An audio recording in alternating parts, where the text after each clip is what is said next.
Hello, Emily Midgett here with a video for Ellen Hutson. Today I'll be exploring the new Avery Elle liquid watercolors that debuted at Creativation earlier this year. The Avery Elle watercolors offer a lovely array of cheerful spring colors that can be used in a variety of ways. Today I'll show you how to create a lovely ombre background wash with sparkle, as well as some basic no-line watercoloring. Let's get started. The Avery Elle liquid watercolors come in a range of 10 different colors in half-ounce dropper bottles. Here I've created a small color reference sheet on a spare piece of Arches cold press watercolor paper. As you can see, the colors start out quite concentrated but blend out to a very subtle wash of color depending on the amount of water you add. I've also labeled an inexpensive plastic palette with the names of the colors. I'll start my project today with a very subtle background wash using sugar plum and sea glass watercolors. To create a shimmery, sparkly background, I've also spritzed some shimmer spritz into the wells of a spare plastic palette, then added my watercolors.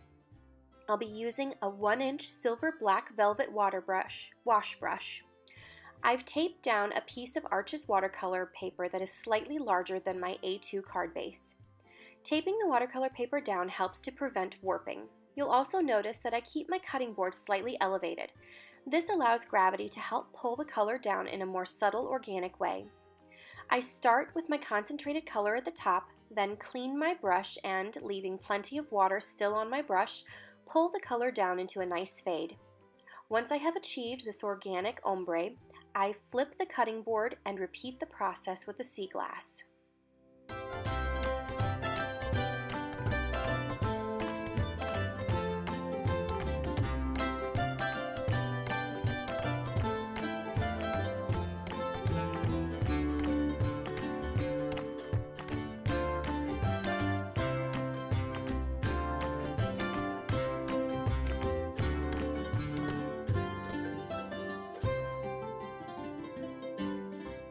To help reduce any brush lines that might be left on the panel, I pull my wash brush down in the opposite direction at both the top and the bottom of the panel. This video just doesn't do justice to the amount of sparkle on this watercolor piece. For the no-line watercoloring, I'll be using a black velvet No. 4 round brush, the Avery Elle Floral Bouquet stamp set, and Avery Elle watercolors in celery, sugar plum, and sapphire. To get the best results with your liquid watercolors, be sure to shake the bottle each time you add the color to your palette. The pigments can separate, and shaking the bottle ensures that your colors will be vibrant. Next, I began working on my floral element. I started by die cutting and stamping the main hydrangea image and some foliage from Avery Elle's Floral Bouquet with a very pale blue ink onto some Arches cold press watercolor paper. I mounted the die cuts on a small cutting board and began watercoloring.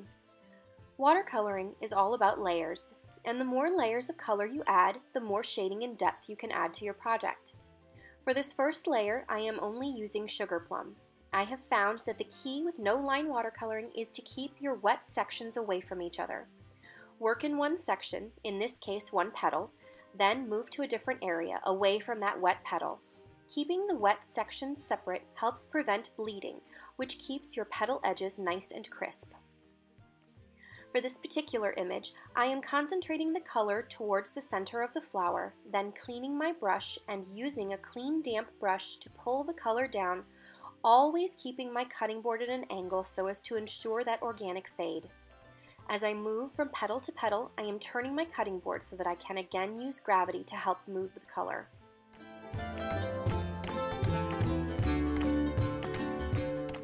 If I'm feeling impatient, I will occasionally use my heat tool on my watercolored piece to ensure that the image is bone dry before moving to the next area of no-line watercolor. One of the great things about liquid watercolors is the ability to consistently mix your own custom colors because of the ability to count how many drops you need. For this second layer of color, I'm using a combination of 6 drops of sugar plum with 1 drop of sapphire, just to add some shadows to my floral bouquet. The liquid watercolors take the guesswork out of the equation. To add shadows, I locate the flower that is closest to the front and add shadows to the flowers behind it. The flowers of which you can see the least amount of petal are the petals that I would consider to be the petals of the deepest depth of the bouquet, because they are covered by other petals towards the front of the bouquet. Or, put another way, the flowers in the front are the lightest, while the flowers behind are the darkest. This is where keeping those light edges of the petals in the front nice and crisp really becomes important. That distinction of light versus dark helps to emphasize the shadows and create depth.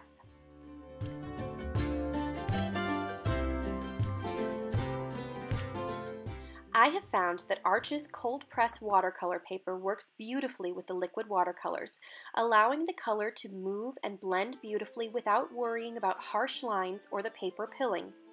Good watercolor paper is important.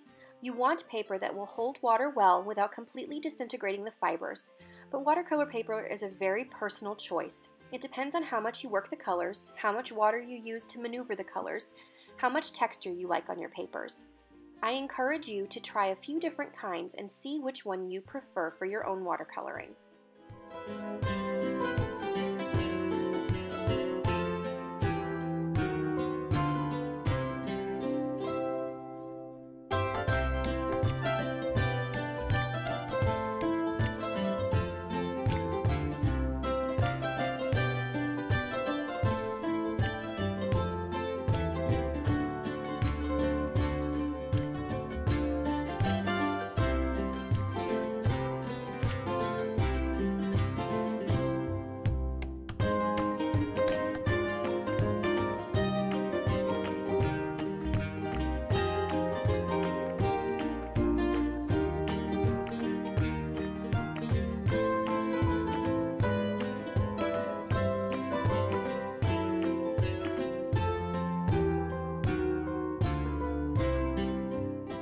After allowing my second layer of color to dry a bit on the floral spray, I can start on the leaves.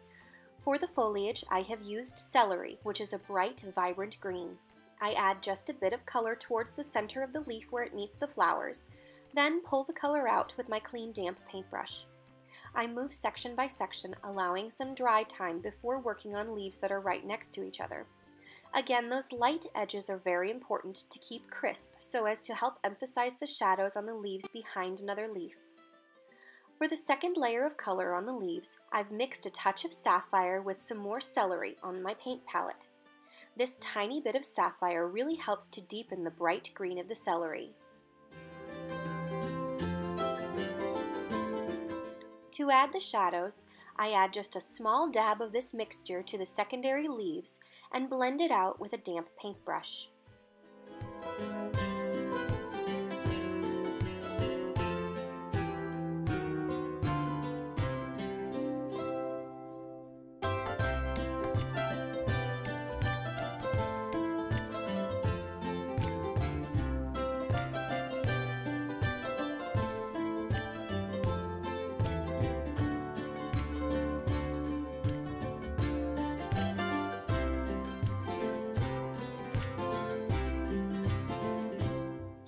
Now that the main watercoloring is completed, it's time to add some details.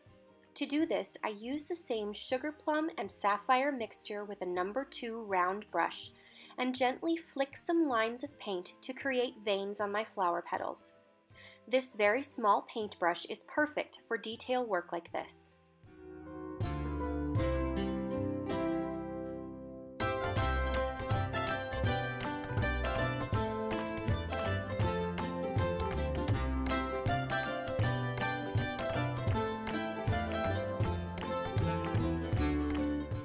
Now it's time to assemble the finished card. I trimmed the edges from the ombre shimmer panel, then adhered a die cut frame from the My Favorite Things line using foam adhesive.